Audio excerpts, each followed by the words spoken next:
I wasn't the one who chose the story. It chose me, whispering through the bones of the house until I could no longer tell where my thoughts ended and the voices began.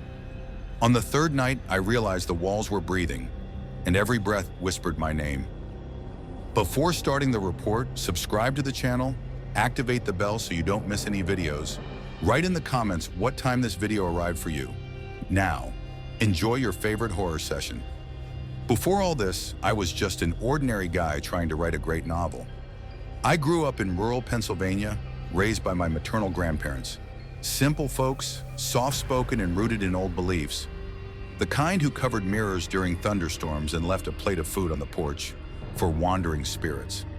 I never took those things seriously, but I grew up hearing, every old house has a memory, and sometimes too much of it. Life in New York City swallowed me fast. Working in newsrooms, underpaid freelance gigs, cramped apartments. My first book made a bit of noise, and with the advance from the publisher for my second, I made a decision. Walk away from it all. Peace, silence, inspiration. I found the mansion on a strange, seasonal rental website, a Victorian estate nestled in the Appalachian Highlands, shrouded in fog and thick forest, and almost entirely out of cell service. The photos showed a dark beauty. Stained glass windows, endless corridors, stone fireplaces. The price was absurdly low. That should have been the first warning. But writers are vain. I thought the universe was aligning in my favor. I arrived on a gray afternoon in January. The house was cold, despite the warmth outside. The key was under a cracked flower pot, just as the owner had emailed. And that's when the first strange thing happened. The pot was wet, as if someone had just poured water on it seconds earlier, though the floor around it was dry. I brushed it off. Probably just nerves. Writer's anxiety. The first few days I explored the rooms and set up my office in the old library. It smelled of damp books and worn leather. I started writing well. The silence helped. But on the third night, I woke up to a muffled sound. I thought it was the wind, but it was steady, like someone murmuring behind the wall. I lay still, heart beating in rhythm with the breathing that seemed to come from the walls. I couldn't make out words, just long, low sounds as if the house was choking on forgotten phrases. The next morning I searched for cracks, holes, rats, nothing. I laughed it off, blamed exhaustion, but it happened again, always at 3 a.m. Whispers seeming to come from the second floor, sliding down the walls, as if someone were crawling. I began recording audio, and when I listened to the first file, I could no longer pretend. "Come down," said the voice. "She's waiting." Who was waiting? I started digging into the house's history. I asked the groundskeeper, an old quiet man who brought groceries every Monday. He only said, "This place used to be a sanatorium, old government thing, closed before I was born, shut down after people started disappearing. But that's old history. Best not to stir what's already buried." Buried. That word stuck to me. I found a room in the basement, locked with chains. There was no key, but something caught my attention. Above the front door, etched in the stained glass window, was a man holding a finger to his lips, asking for silence, with eyes that seemed to follow me every time I passed. And then something changed. On the sixth night, the whispers didn't just return, they formed full sentences, as if someone were reading a text, familiar. Words I had written years ago, from my first book, but containing phrases I never published, sentences I cut, that no one had ever seen. The question became inescapable. How did the house know? I didn't understand. I didn't know what it wanted, but part of me was starting to want to listen.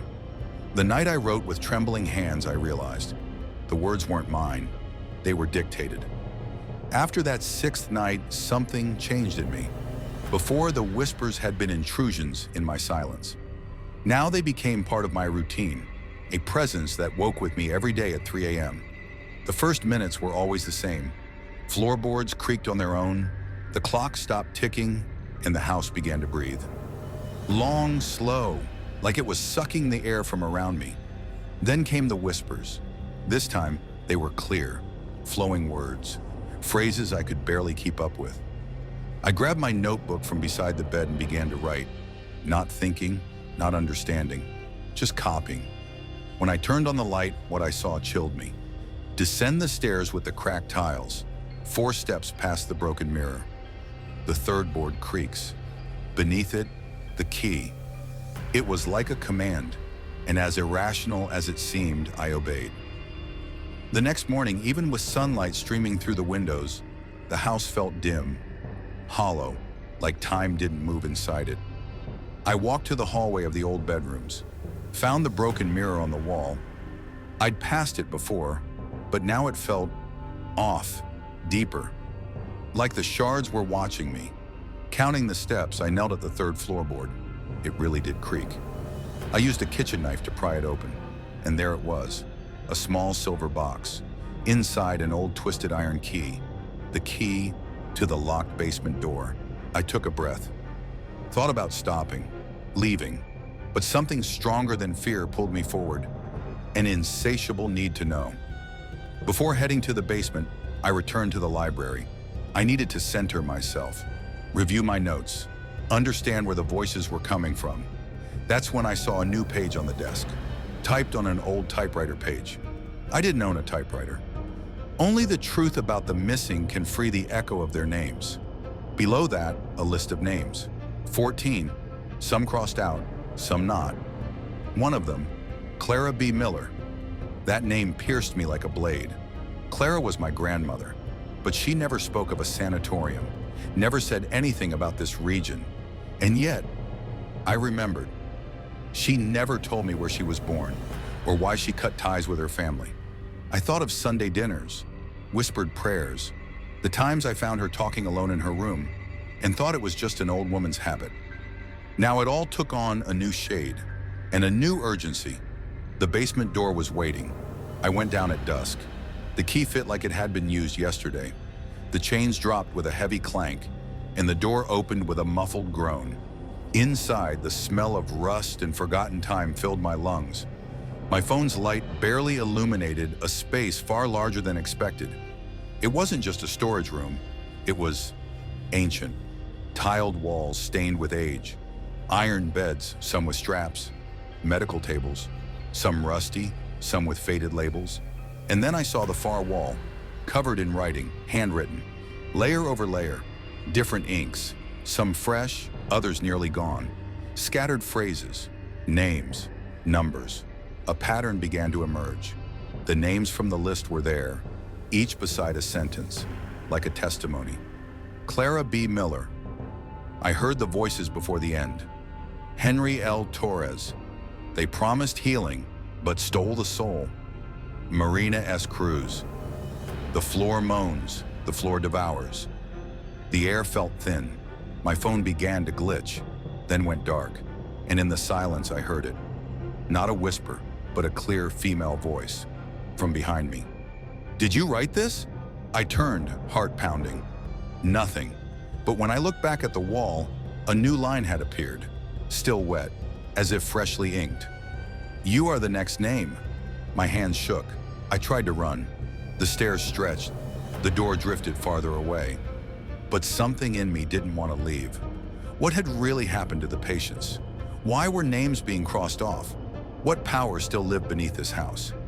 Back in the library, I opened my notebook and found new pages in my handwriting, but I didn't remember writing them. One sentence nearly made me cry in fear. Keep writing. Only then can she speak to you. But who was she?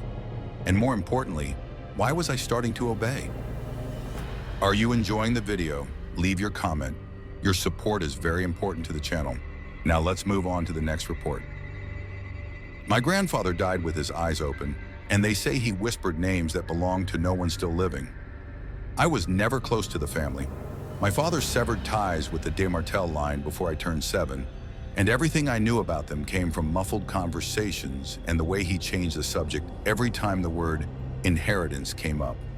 But there was one thing he taught me, even if unintentionally, that some houses carry more than stories. They carry hungers. He'd say it without realizing, sometimes at the dinner table, staring into his plate as if remembering something he'd rather not chew.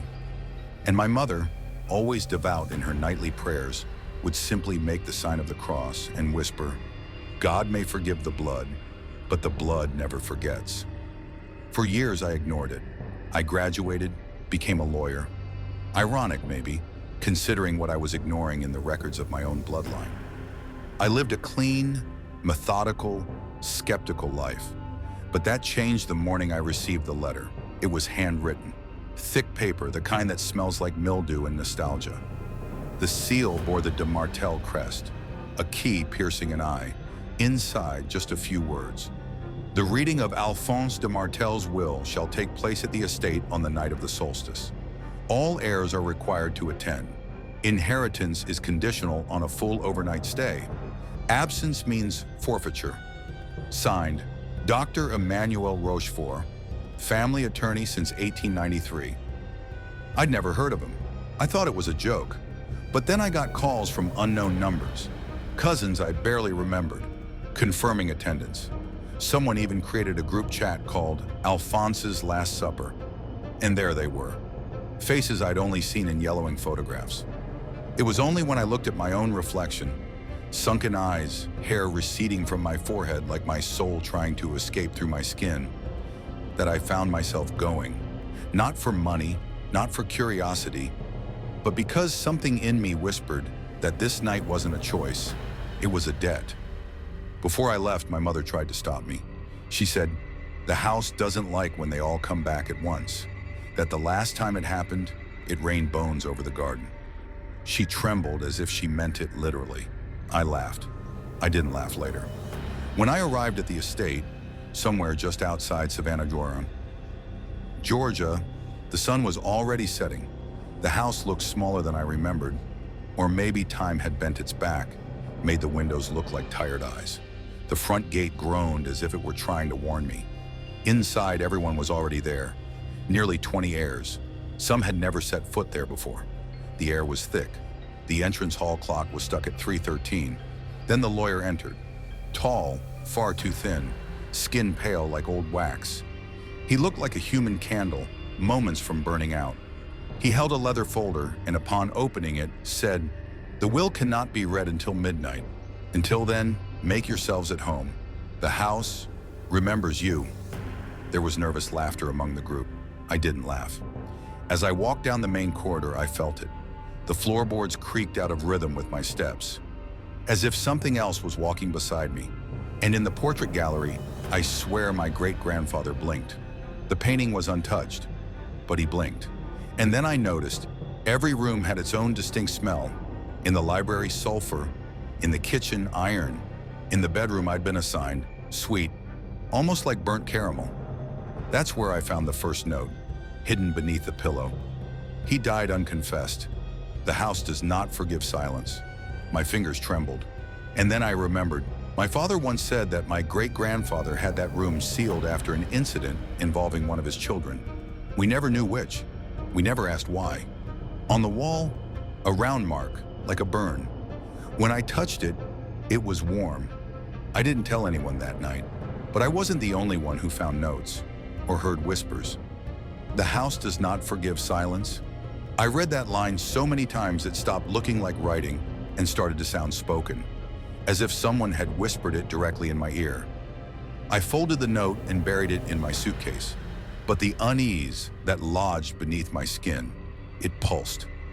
I went down to dinner more out of ritual than hunger. The table was too long, like an open coffin where we all pretended we weren't already lying down. The heirs spread out, 20 in total, though some seemed more like furniture than flesh.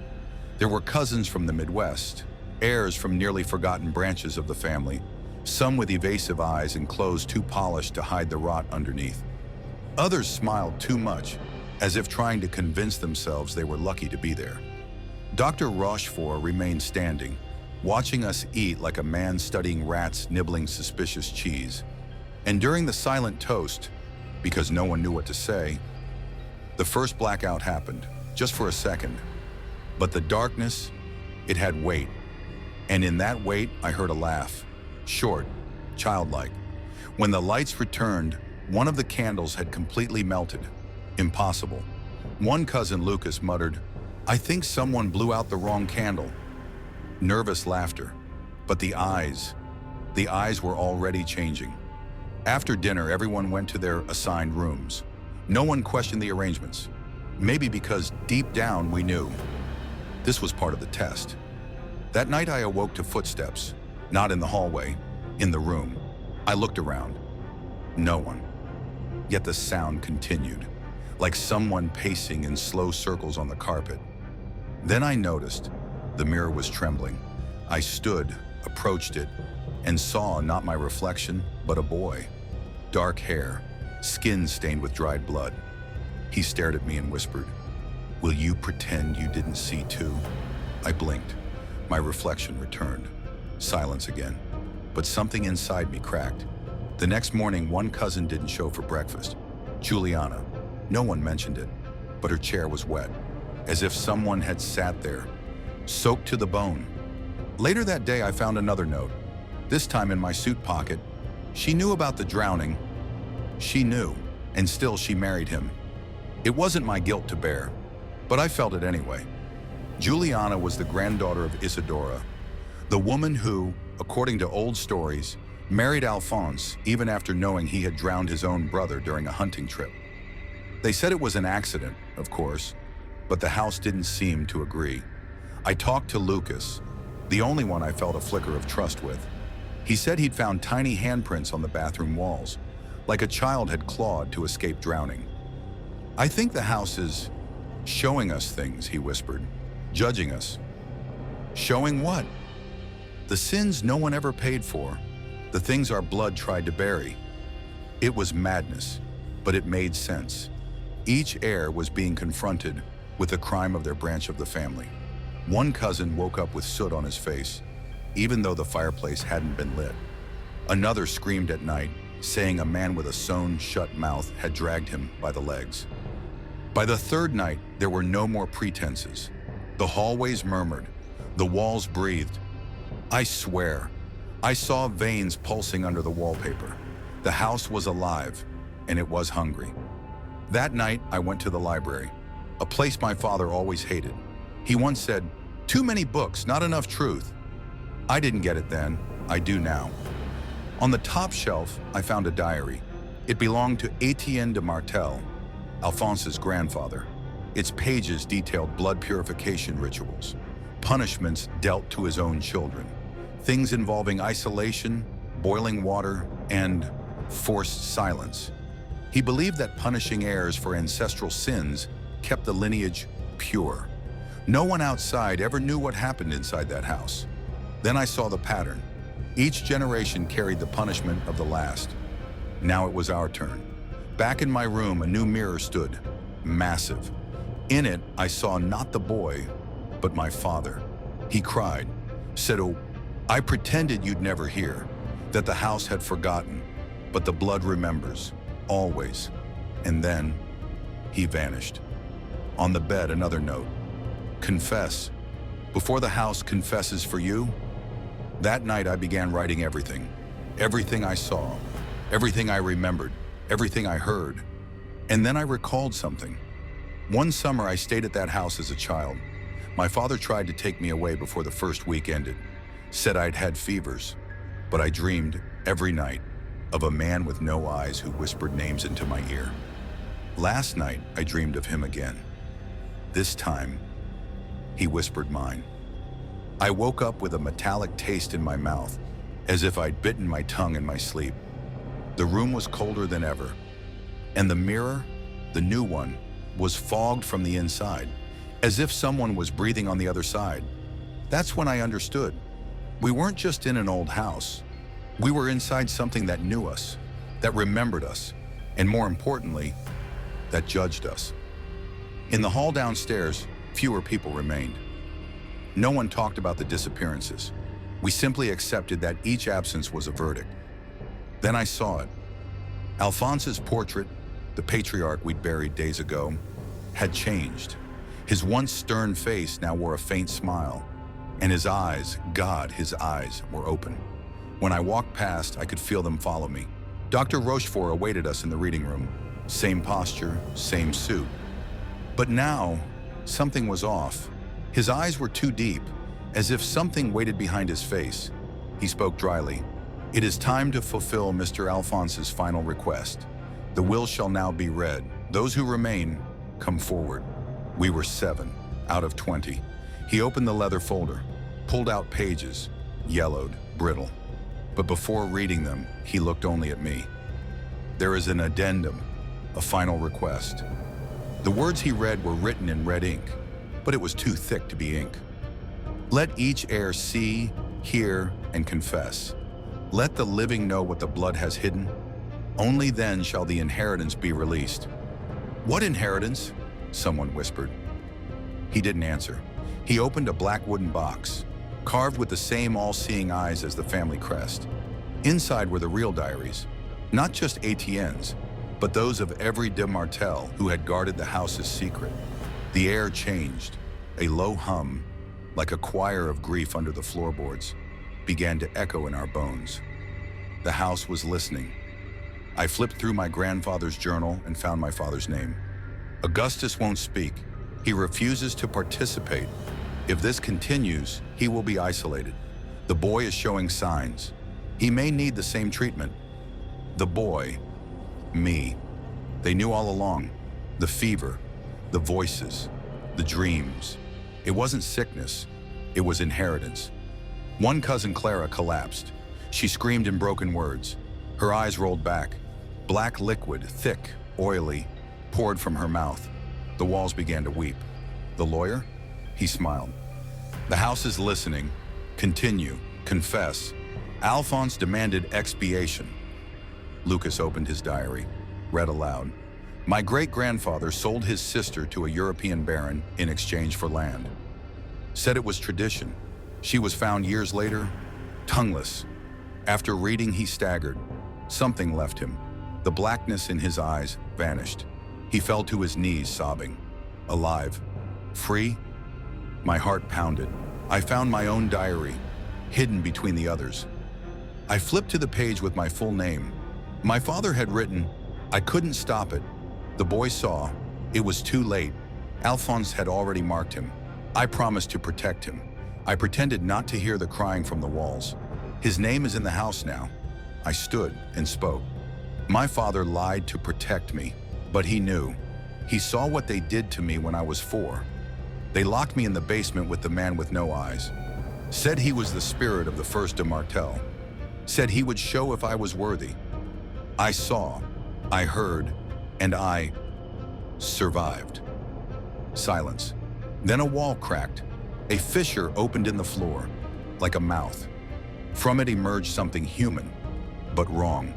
Alphonse's face, but warped, stretched, his eyes sewn shut. In his hands, our names carved into strips of skin. He pointed to each of us. Those who hadn't confessed were taken, one by one. Screams, crying, then silence. Then, he looked at me, not with anger, but with recognition, and disappeared. The fissure closed, the house trembled, and the clock, frozen at 3:13, began to tick again. When dawn came, only 3 of us remained. Dr. Rochefort had vanished. In the hall, one final letter lay on the table. Handwritten. The house has been fed. The bloodline, purged. The true inheritance is now forgetting. If you try to remember, she will return. We burned the diaries, left without looking back, never spoke again. Each of us went our separate ways, carrying the weight of a night that had lasted generations. But sometimes, I still dream of the man with no eyes, and he watches me, waiting, because deep down, the house still lives, and the blood, even purged, never forgets. Before we move on to the next story, don't forget to like and subscribe to the channel. It's a pleasure to have you here. Now enjoy the moment listening to the next story. I never believed a place could hold the breath of a tragedy trapped in its walls, until I heard music from nowhere, right at midnight. My name is Elias Davenport, and before that night, my life was a predictable heap of YouTube videos, abandoned trails, and night noises that always turned out to be wind or rats. It was easier to mock than believe. I grew up hearing my grandmother whisper prayers to the fireplace, swearing that some houses never forget what happens inside them. She used to say a certain death stained the floor in a way not even time can clean. But my mom, more practical, more modern, laughed it all off. Those legends die with the old, she'd say. I believed her, until the Belmont Manor. The first time I heard of the manor was in a yellowed newspaper article at the back of a used bookstore in Salem, Massachusetts. A small headline, "Bloody Ball in Asheville, North Carolina. 57 dead, no survivors." The year was 1925. No photos, just descriptions. An elite party, French champagne, a live orchestra, glittering gowns, and then silence. All the guests dead, all but the culprit who was never found. I don't know what drew me there. Maybe the emptiness I felt after so many repeated explorations, or the thrill of finding something no one else had. I gathered 3 fellow investigators. Anna, a sensitive soul with sad eyes and slow movements. Matthew, our tech guy, skeptical and sarcastic. And Julia, my girlfriend, a historian obsessed with unsolved mysteries. We arrived at the manor on a cloudy April afternoon. The rusty gate groaned as if waking from a nightmare. Inside, the house was rotting. Moldy walls, fallen chandeliers, a stench of decay. But something felt untouched. A hallway upstairs was too clean. A gold-framed mirror, dustless. A portrait of a woman with deep, well-like eyes. She wore an evening gown. Anna was the first to feel it. "There's something trapped here," she whispered. No one responded. Matthew just scoffed. But as the sun vanished, the air changed. Dense, electric. We set up cameras, sensors. Julia found a diary hidden behind a false wall in the library. It belonged to a young woman named Helena Belmont. Her final entries spoke of fear and a presence. "He dances with me in dreams," she wrote, "but his eyes are dead." That gave me chills. There was something else, a name scratched out, as if someone tried to erase it forever. At midnight, it happened. The house shook, not like an earthquake, more like a trapped breath being released. The floor glowed, chandeliers lit themselves. Outside the window, the world had vanished. We were surrounded by fog and darkness. The house was alive, rejuvenated, and filled. The sound of an orchestra filled the air. And then we saw them, the guests, walking, smiling, dancing, but too pale, too silent, and all dead. Dead but celebrating. Women chatted without moving their lips. A waiter poured drinks into glasses that refilled themselves. The music was beautiful, hypnotic, but it felt staged, a macabre play reenacted every night. Anna said, "We're trapped, and this party ends at dawn, or in blood." At the stairs, a figure watched us. A man in a black suit holding a wine glass. His face had no features, just shadow. He raised the glass and vanished. Matthew ran to the door, locked. None of our gear worked. No signal, no battery. But the wall clock read 12:02. The question hit me like a silent scream. Who killed them all that night, a century ago? And more important, why were we brought back to witness it again? You never truly understand fear until a dead man smiles at you like he knows your name. 12:02. The violin echoed through the hall, scraping my nerves with a tune I knew, but couldn't place. Like a childhood melody, distorted, wrong. The party played on like a show we hadn't been invited to, but from which we couldn't leave. And slowly I realized the dead could see us.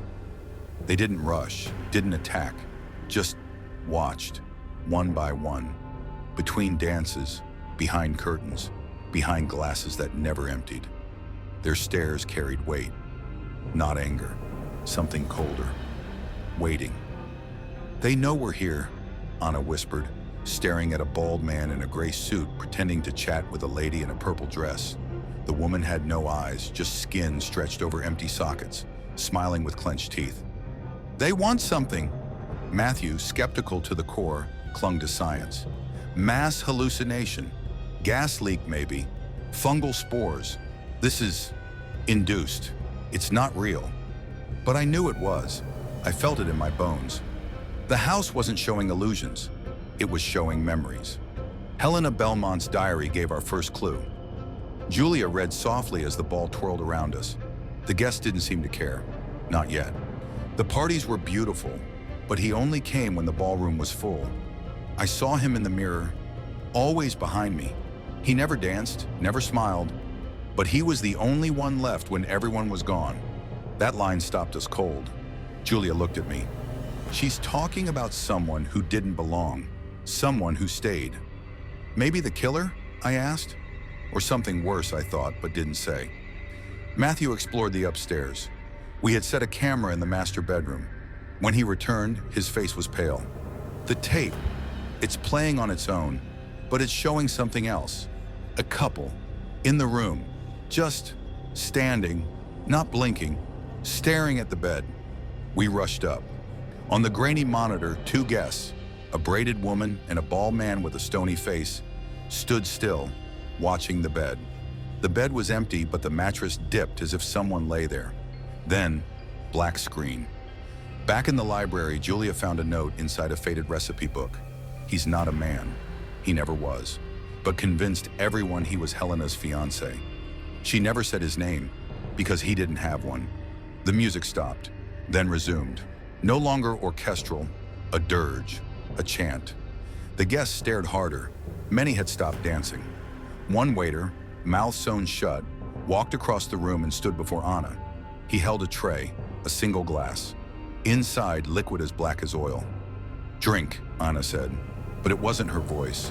It was deeper, rough, like the house itself, the glass shattered by itself. All eyes turned to us. A new clock appeared above the fireplace. 1 o'clock. "Every hour closer," whispered Julia, "closer to the original massacre." It happened at 3, when they were all found dead. We ran to the west wing, the servants' quarters. At the back, a locked door, but the key was already in the lock, as if someone wanted us to enter. Matthew opened it. The smell was indescribable. Hanging from the ceiling, a mirror covered in a still clean white sheet. On the floor, more diary pages. Helena wrote about dreams, visions. Finally, a name, always crossed out. Only initials remained, EL, below it. If he returns, don't look at his reflection. He only takes those who see themselves whole. When we pulled the sheet off, the blood in our veins froze. The room behind us was full, but when we looked directly, we were alone. In the reflection, dozens of people surrounded us. Guests not really there, but all eyes on us. One of them, the faceless man, pointed straight at me, and then he spoke. For the first time, we heard his voice. "You were the only one not there that night." The walls shook, candles died, and we were back in the ballroom. The ball resumed, but now the music felt urgent, strange rhythm. Between each beat, breathing, not ours. A dry sound like nails on wood. The clock now read 1:46. "We don't have much time," said Anna. "If we don't uncover EL's identity, if we don't speak his name, he'll keep the party going, this time with new dead guests." Julia turned to me, pale. What if the name wasn't erased? What if it was passed on?